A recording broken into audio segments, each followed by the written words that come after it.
Olá pessoal, sou Maria Leoneida, mestranda do Programa de Mestrado Profissional em Educação Física em Rede Nacional, o PROEF. Sou da primeira turma da Universidade Federal do Amazonas, UFAM. Nesse vídeo estarei falando sobre as problemáticas da educação física, que foi o assunto tratado ao longo da disciplina. Esse assunto é abordado nesse vídeo por meio de um mapa conceitual com o objetivo de sistematizar as leituras, as discussões nos fóruns, as reflexões e conhecimentos em geral sobre a temática. A primeira problemática vista são as atuações docentes entre o rola-bola e a renovação pedagógica. Essa primeira problemática trata das diversidades de atuações docentes existentes na educação física no ambiente escolar. Para melhor compreensão, a gente pode classificá-las em tradicional, em abandono do trabalho docente ou desinvestimento pedagógico e práticas inovadoras. A prática tradicional é caracterizada pela busca do desempenho esportivo, ela visa a técnica, o rendimento esportivo, portanto, ela é excludente, uma vez que ela prioriza os mais habilidosos. Ou seja, ela não era ou não é uma educação física para todos. Essa prática ela teve seu apogeu em 1970 a 1980, porém, ainda hoje ela é utilizada em muitas escolas. Em 1980, começou um movimento que chamamos de crise da educação física, onde esse modelo de ensino tradicional foi duramente criticado, deixando muitos professores sem chão. Haja vista que eles tiveram uma formação pautada no tradicionalismo da educação física e essa crise na área, ela trouxe consigo a ideia do que não mais se deve fazer, mas faltou aí clareza sobre o que se deve fazer. Isso levou muitos professores, de certa forma, a abandonar sua atuação nas aulas, surgindo aí uma prática sem intervenção do professor. É o que chamamos de abandono do trabalho docente ou desinvestimento pedagógico. Essa prática está presente em muitas escolas por diversos fatores. Além dessa crise, o processo de transformação da área, que deixou muitos professores sem um direcionamento, outros fatores que contribuem para a existência dessa prática são as condições objetivas de trabalho, que é a falta de estrutura de materiais para o professor executar suas aulas com qualidade, a cultura escolar e sua relação com a disciplina. Existe o pensamento de que a educação física é uma disciplina inferior às demais, inclusive porque em muitas escolas existem aulas que acontecem no contraturno, dando a entender que a educação física é uma disciplina extracurricular. E as disposições sociais do professor atualizadas no contexto de trabalho. Então, o professor ele não tem aí formação continuada para que ele possa estar com novos conhecimentos e superando essas práticas tradicionais e dando um direcionamento para as suas aulas. Essa prática do abandono do trabalho docente é caracterizada pela falta de intervenção do professor, falta de intencionalidade e a repetição dos conteúdos, pois na maioria das vezes é o aluno que escolhe o que ele vai realizar nessa prática aqui, que é abandono do trabalho docente ou também chamado de professor rola-bola. Mas, apesar dos entraves da área, existem outras práticas que chamamos de prática inovadora, que surgiu aí a partir de 1980 com a crise da educação física, como a gente viu. Ela consiste na reflexão do processo ensino-aprendizagem, ela tem as práticas corporais diversificadas e ela é inclusiva. E ela surgiu aí, como eu disse, a partir de 1980. Outra problemática tratada na educação física se refere à relação entre teoria e prática, A prática, ela se refere ao ensinar a fazer, ela dá ênfase à dimensão procedimental, que é a execução de movimentos. Muitas atuações docentes consideram apenas a prática nas aulas, que pode ser interpretada como atuação tradicional, que visa a técnica, o rendimento e a mera reprodução de movimentos sem reflexão sobre a ação. A teoria aqui, por sua vez, trata do ensinar sobre o fazer e abrange a dimensão conceitual, que são os conhecimentos teóricos sobre a prática, busca refletir sobre a ação e compreender o contexto das práticas corporais, dando sentido ao que se realiza na prática. algo presente nas atuações inovadoras. Porém, não se pode limitar a educação física somente à prática, tampouco somente à teoria, pois teoria e prática são complemento uma da outra, portanto, indissociáveis. Assim como não é possível separar corpo e mente, também não se pode priorizar um conhecimento teórico ou um prático em detrimento um do outro, né? Deve existir, então, equilíbrio entre ensinar a fazer e ensinar sobre o fazer. O contrário limitará o aprendizado dos alunos. Então, outra problemática que a gente vai ver fala dos aspectos legais da educação física escolar.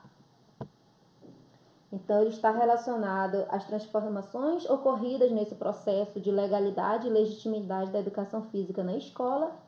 Inclusive, esses aspectos legais embasam, como a gente vai ver, ou sustentam muitos entraves vividos na educação física escolar. A LDB de 1961, que foi a primeira, ela traz a educação física como obrigatória até os 18 anos. Em 1971, ela faculta nos seguintes casos: quem trabalhasse mais de 6 horas por dia, tivesse mais de 30 anos de idade, prestasse serviço militar ou fosse fisicamente incapacitado. Já a LDB de 1996, ela traz a educação física como componente curricular obrigatório. Então aqui houve um avanço, porque até então ela era considerada apenas como uma atividade. Ela passou então aqui a ser componente curricular obrigatório, porém facultativa ao ensino noturno. Nesse sentido, grande parcela da população escolar não tinha acesso aos conhecimentos da educação física, porque a facultatividade fazia com que essa disciplina praticamente não existisse no ensino noturno, privando aí cerca de 70% dos alunos do ensino médio de terem acesso aos conhecimentos e benefícios advindos da cultura corporal presente na educação física. Então, com o objetivo de rever a falta de clareza nessa lei, ela foi alterada pela Lei 10.793/2003, onde ela deixa de ser facultativa ao ensino noturno, porém volta a ser facultativa em alguns casos, o que gerou um questionamento se isso foi um avanço ou um retrocesso. Outra questão aqui nessa Lei 10.793 foi a palavra prática, porque deixou subentendido a facultatividade da aula ou somente da prática de atividades físicas. E atualmente nós temos muitos documentos que norteiam a educação física, como a LDB, por exemplo, os PCNs e também a BNCC, que ela frisa a obrigatoriedade da educação física e sua diversidade de conteúdos, onde todos devem ter acesso. Contudo, essas lacunas na lei sobre a facultatividade nas aulas geram outros problemas, como exemplo a indisciplina e afastamento dos alunos, outra problemática que nós vamos ver agora. Essa facultatividade, dispensas asseguradas por lei, ela acaba sendo aberturas para alunos solicitarem dispensa das aulas, ficando complicado aí o professor analisar o que é de fato uma necessidade ou apenas uma desculpa para não participar. Então, são um dos motivos que levam à indisciplina e afastamento dos alunos. Outro motivo são as aulas no contraturno, porque dessa forma ela marginaliza a disciplina e os alunos têm dificuldade de voltar à escola em outro horário. Também o motivo que leva ao afastamento são as repetições dos conteúdos, o insucesso dos alunos, porque há segregação entre habilidosos e menos habilidosos, portanto, a exclusão. Então, automaticamente, os alunos se afastam das aulas de educação física. Possíveis soluções que a gente pode estar vendo aí são diversificar as práticas, os jogos cooperativos para trabalhar em disciplina, projetos que visem a reflexão sobre a importância da disciplina, trazer a família para a escola de forma efetiva e que a educação física tenha práticas inclusivas. Dessa forma, o aluno se sentirá parte da escola e provavelmente não se afastará delas. Como já dito, como se trata alguns conteúdos na educação física, acaba gerando afastamento de alguns alunos, como é o caso do esporte. Então, a gente vai ver agora aqui outra problemática que trata das dificuldades relacionadas ao ensino do esporte na escola. O esporte ele ainda sofre influência aí do modelo tradicional de ensino da educação física, que se limita a 4 modalidades esportivas que a gente costuma chamar de quarteto fantástico, que é o handebol, o basquete, o voleibol e o futebol. Então, aqui o esporte é tratado somente no ensinar a fazer, né? É uma prática sem reflexão, muito presente aí no modelo tradicional. É uma forma que muitos professores tratam o esporte na escola. Como já dito, em 1980 houve a crise da educação física e esse modelo tradicional foi muito criticado. Então, houve pensamentos equívocos com relação a isso, de que muitas pessoas eram contra o esporte na escola. Essa interpretação equivocada diz respeito à crença de que os críticos do esporte seriam contrários à sua implementação nas aulas, construindo equivocadamente a ideia de um grupo a favor e outro contra o esporte. Na verdade, a negação do esporte não vai no sentido de abolir ele do conteúdo das aulas. Ao contrário disso, ele reflete sobre a intencionalidade pedagógica, ou seja, que ele seja tratado de forma pedagógica, não permitindo que a competição dele emanada e a busca por rendimento esportivo seja mais um fator que afasta os alunos das aulas e limita essa prática corporal que é carregada de possibilidades quando tratada pedagogicamente. Então, esse é um equívoco. Não existe uma negação do esporte, mas a forma como ele é tratado. Então, outro equívoco é o esporte com fim em si mesmo, visando somente a técnica, rendimento esportivo e sendo uma forma de conceber o esporte onde existe a exclusão. As críticas, na verdade, seria como utilizamos o esporte e o que queremos com ele. Então, a crítica era relacionada a isso e não a negação do esporte na escola.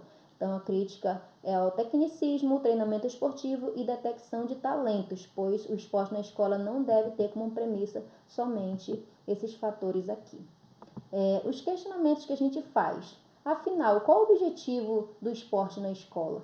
Primeiro, a gente esclarecer que não é o esporte na escola, mas o esporte da escola. Um esporte que vise a inclusão, a formação e a participação de todos. Um esporte uma forma que contempla o esporte em sua totalidade. O seu contexto histórico, a sua ludicidade e a aprendizagem técnica. Então, concebeu o esporte aí como um todo, visando a formação integral do aluno. Então, essa dificuldade no tratamento do esporte, ela também é fruto dessas duras críticas que apontam quais procedimentos não devem ter mais espaço nas aulas. Entretanto, ainda não temos clareza por que, para que e como devemos ensiná-lo na escola. Dessa forma, a gente precisa esclarecer para que o esporte seja inclusivo e todos possam participar sem distinção, usufruindo aí de todos os seus benefícios. Principalmente as meninas, que é uma parcela mais excluída dentro do esporte. Então, a gente já passa aí para falar de outro problema, de outra problemática da educação física, que é a questão de gênero na aula de educação física. Essa segregação de gênero está muito atrelada à forma como as aulas são organizadas. Em muitas escolas ainda há separação entre meninos e meninas, então essas estruturas das aulas colaboram para que exista essa segregação de gênero. Essa separação é defendida ou muitos a justificam criando as diferenças biológicas existentes entre homens e mulheres, presumindo que as diferenças biológicas colocam as mulheres em situação de inferioridade no que se refere às capacidades físicas. Outro equívoco é que existe esporte para meninas e esporte para meninos, sendo a queimada uma prática feminina e o futebol uma prática masculina, gerando uma ideia de que as meninas não têm capacidade de aprender um esporte que demanda habilidades complexas.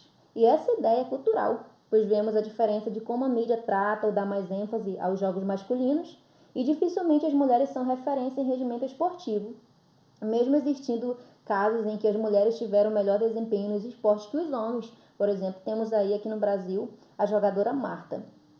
Outro equívoco está nesse pensamento de que as diferenças biológicas elas limitam as meninas, o que na verdade não se sustenta, uma vez que as meninas que têm as mesmas oportunidades e experiências corporais que os meninos terá mesmo nível de desempenho.